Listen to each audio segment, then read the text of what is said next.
Graça e paz, irmãos. Nós estamos mais uma vez entrando na presença do Senhor, cultuando Ele. Igreja Batista Filadélfia, nós estamos aqui hoje na totalidade de 6 irmãos para gravar esse vídeo. Ainda não podemos ter toda a igreja aqui, mas daqui a pouquinho nós vamos estar com todos os membros aqui, louvando ao Senhor, se Cristo não voltar antes, senão nós estaremos na glória com o Pai. Mas eu quero agradecer a Deus por mais esta semana, mais esta oportunidade que Ele nos dá de passar essa semana e começar uma nova na presença do Senhor. Leva o seu pensamento ao trono da graça e diga: Deus, fala comigo, Senhor. Agradeça ao Senhor pela sua família, agradeça ao Senhor porque não tem faltado nada na sua casa, e se caso falte, Deus vai enviar alguém para te suprir.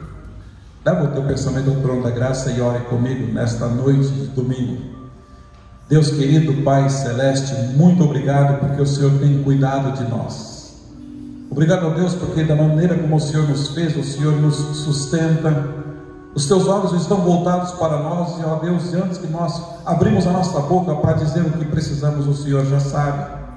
A tua palavra diz que aos teus amados o Senhor dá enquanto dorme, enquanto descansa.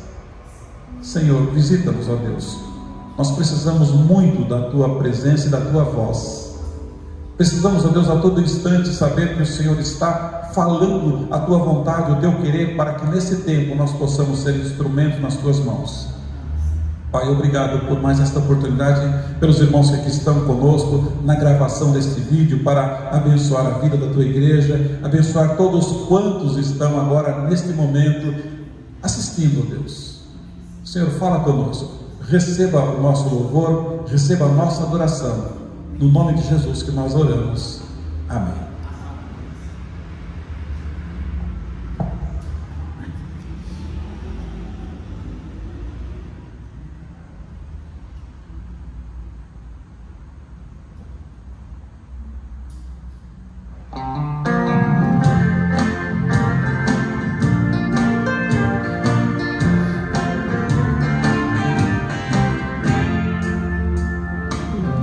Consolação tem meu coração.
Meus irmãos, como é confortante para nós saber que nós podemos descansar naquele que tem todo o poder.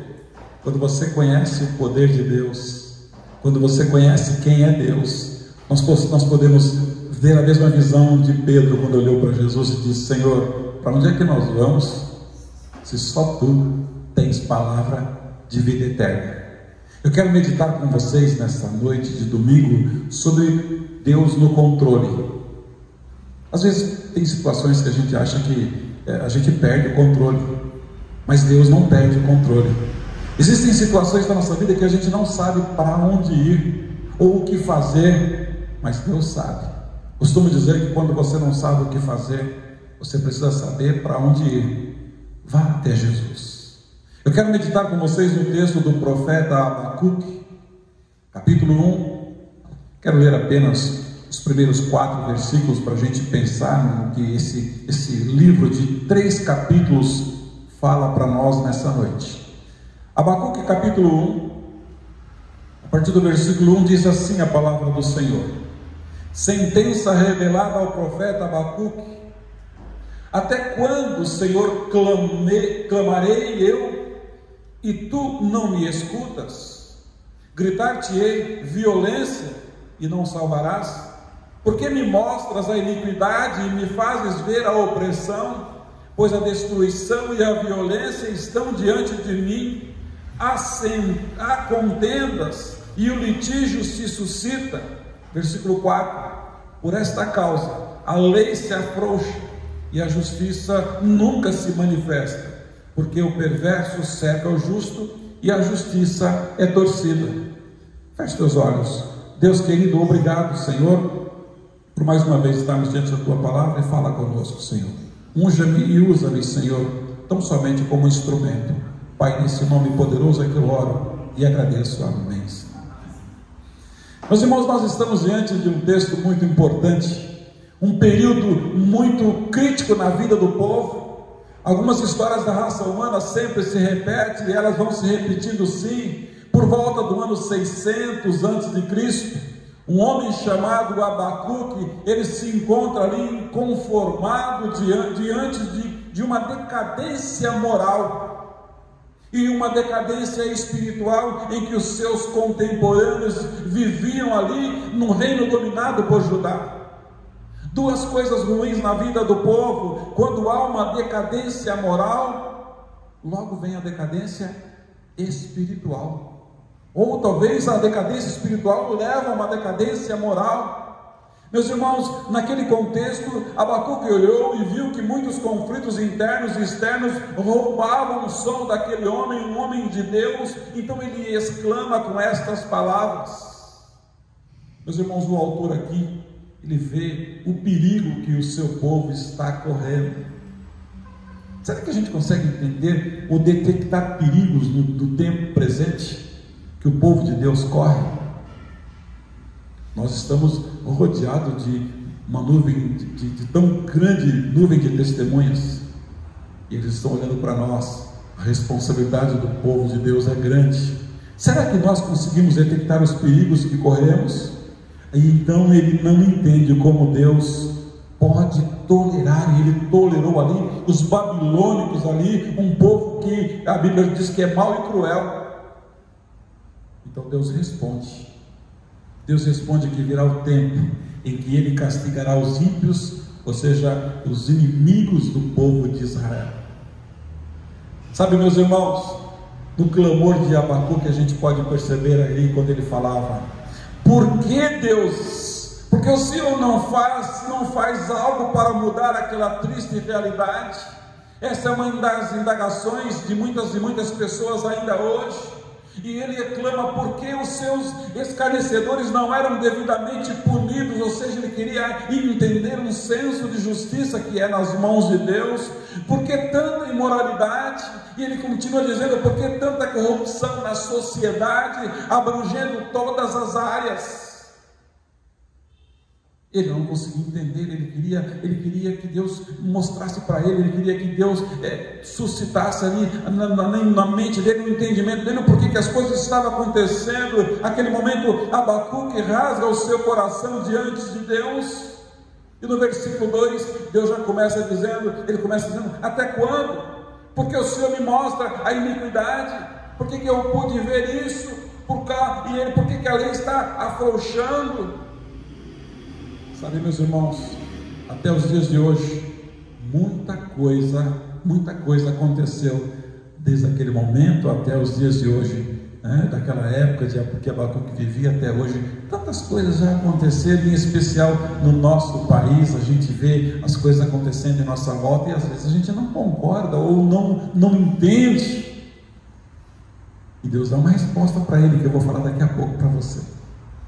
Parece que nós vivemos as mesmas mazelas, parece que nós vivemos os mesmos problemas, os mesmos conflitos, vivemos as mesmas inquietações do ano 600 a.C., diante de uma realidade cruel em que nós nos deparamos com tanta falta de virtude. Meus irmãos, Deus a todo momento ele continua dizendo: eu procuro adoradores que me adorem em espírito e em verdade. Eu fico feliz que eu fico vendo Deus levantando em tantos lugares homens e mulheres com tanta virtude, com tanto dom. Eu fico feliz porque eu estou vendo que o Evangelho está sendo pregado de uma forma tão maravilhosa, tão real como ele é, um Evangelho que salva, que liberta, que purifica. Hoje existem milhares de pessoas que não se renderam a esse sistema imoral, graças a Deus por isso. Muitas pessoas que não se renderam ao sistema blasfemo, pessoas que, assim como Abacuque, meus irmãos, gritam em direção aos céus: Deus, por que isso? Porque Deus, tanta frieza. Vocês já imaginaram o que significa tanta frieza? Eu fico olhando que a todo momento nós vemos notícias de pessoas que foram sepultadas e falta-lhes aquela pergunta: foi com Cristo? A Bíblia diz que preciosa é aos olhos do Senhor a morte dos seus santos, e a gente não tem essa preocupação. Morreu mais um. A todo instante a gente vê noticiários ali, os gráficos mostrando, morreram tantos por dia. E a minha preocupação nessa noite é: por que tanta frieza? Alguém falou de Cristo?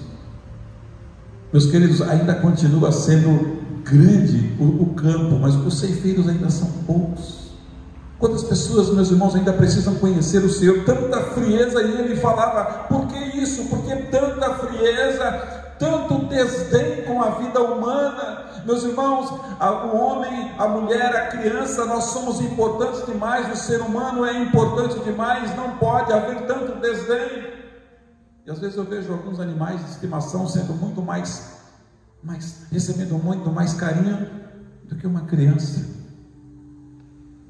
Será que aquela criança que está hoje em condição de rua vale menos do que aquele animalzinho que a gente paga caríssimo, toma banhos caros, comidas caras, médico, assistência, psicólogo, carinho, beijos e abraços, e ainda recebe o nome de filhos? Por que tanta frieza? Por que tanto desdém com a raça humana? Por que tanto egoísmo? E a Bíblia diz que os homens no final dos tempos seriam egoístas. Por que tanta luxúria? Você sabia que você tem mais do que necessita? Eu tenho muito mais do que preciso. Por que tanto relativismo?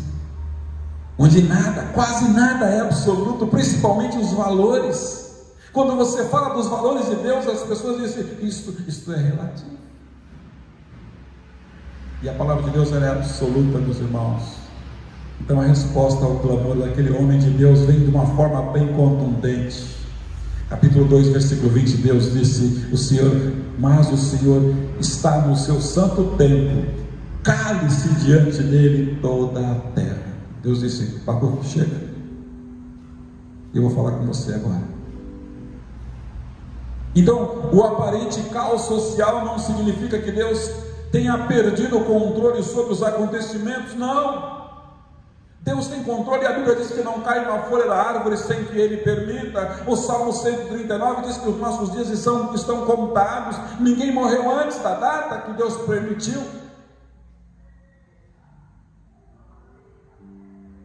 Sabe, meus irmãos, Muito pelo contrário, significa que tudo está caminhando de acordo como Ele mesmo havia prenunciado na sua palavra. Eu quero levar você em Mateus, no texto de Mateus capítulo 24, para você entender um pouco os dias de hoje. Mateus capítulo 4, versículo 6 diz assim: e ouvireis de guerras e rumores de guerras. Olhai, não vos assusteis, porque é mistério que tudo isso aconteça, mas ainda não é o fim. Versículo 7 de Mateus 24: porquanto se levantará nação contra nação e reino contra reino, e haverá fomes e pestes e terremotos em vários lugares, mas todas estas coisas são o princípio das dores. Versículo 9: então vos hão de entregar para seres atormentados, e matarão uns aos outros, e sereis odiados de todas as nações por causa do meu nome. Nesse tempo, muitos serão escandalizados, e trair-se-ão uns aos outros, e uns aos outros se odiarão. Queridos, estamos vivendo um período complexo. Versículo 11 diz: surgirão muitos falsos profetas e enganarão a muitos. Eu acho interessante que os profetas de Deus falavam: assim diz o Senhor, se ajuste, converta-se dos seus pecados, como muda o seu rumo de vida. Os profetas falsos dizem: está tudo jóia, Deus te ama, Ele quer abençoar a sua vida, a sua família, mas Ele quer transformar a sua vida, Ele quer perdoar os seus pecados para poder sarar a sua terra.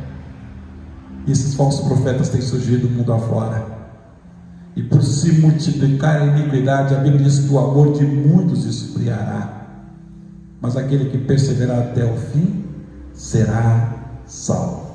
Ah, que palavra gloriosa, meus irmãos. Então, diante da resposta de Deus, Abacuque teve duas reações. Deus responde. Você vê que no capítulo 1 ele fala, depois ele começa a conversar ali, e explicando ali, Deus falando para ele que Judá será castigado, e aí ele intercede novamente a Deus, e no versículo capítulo 2 Deus responde, e aí Deus fala de 5 problemas. Deus fala: ai daqueles que acumulam o que não é seu. Ainda no capítulo 2, você vai no versículo 9: ai daquele que ajunta na sua casa bens maus adquiridos. Aí ele vai no versículo 12 e diz: ai daquele que edifica uma cidade com sangue. Mas ele chega no versículo 4 e diz: ai daquele que dá de beber ao seu companheiro. Mas eu fico muito preso nesse versículo 19: ai daquele que diz: a madeira acorda e a pedra muda desperta. Pode o ídolo esfriar? Ensinar? O ídolo pode te ensinar alguma coisa? Eis que está coberto de ouro e de prata, mas o seu interior não tem fôlego nenhum. Meus queridos, o Criador dos céus e da terra está esperando que nós o clamamos, e o profeta Jeremias disse: clama a mim, e responder-te-ei, e anunciar-te-ei coisas grandes e firmes que não sabes. Abacuque está clamando ao Senhor, e Deus responde para ele, e ele entende. A primeira, meus irmãos, foi se alegrar em saber que Deus não está surdo, Deus não está inerte, Deus não está insensível com toda aquela realidade. E mais, ele fazia questão de afirmar que ele não havia perdido o controle da situação. É a segunda coisa que Abacuque entendeu. A segunda, meus irmãos, foi angustiante saber que o remédio seria amargo. Irmãos, você que está assistindo esse vídeo nessa noite, deixe os seus caminhos maus, converta os seus pecados, arrependa-se do Senhor. Fica questionando Deus, não. Fala: Deus, olha para mim, faça como Davi, vê se há em mim algum caminho reto, algum caminho mau, purifica-me, vivifica-me. Homens na Bíblia têm clamado ao Senhor. O profeta Isaías, antes de anunciar a mensagem, disse: Senhor, toca em mim, eu sou um homem de lábios impuros e habito no meio de um povo de impuros lábios, e Deus tocou nos seus lábios, ele se tornou um grande profeta, um homem que anunciava o Senhor. Sabe, queridos, o remédio seria amargo, que as consequências seriam desastrosas para aqueles incrédulos e desobedientes, os apóstatas, e a Bíblia diz que no final dos tempos alguns apostatarão da fé, pois pagariam um alto preço, com muita dor, sofrimento e por conseguinte a morte eterna, que é chamada de inferno.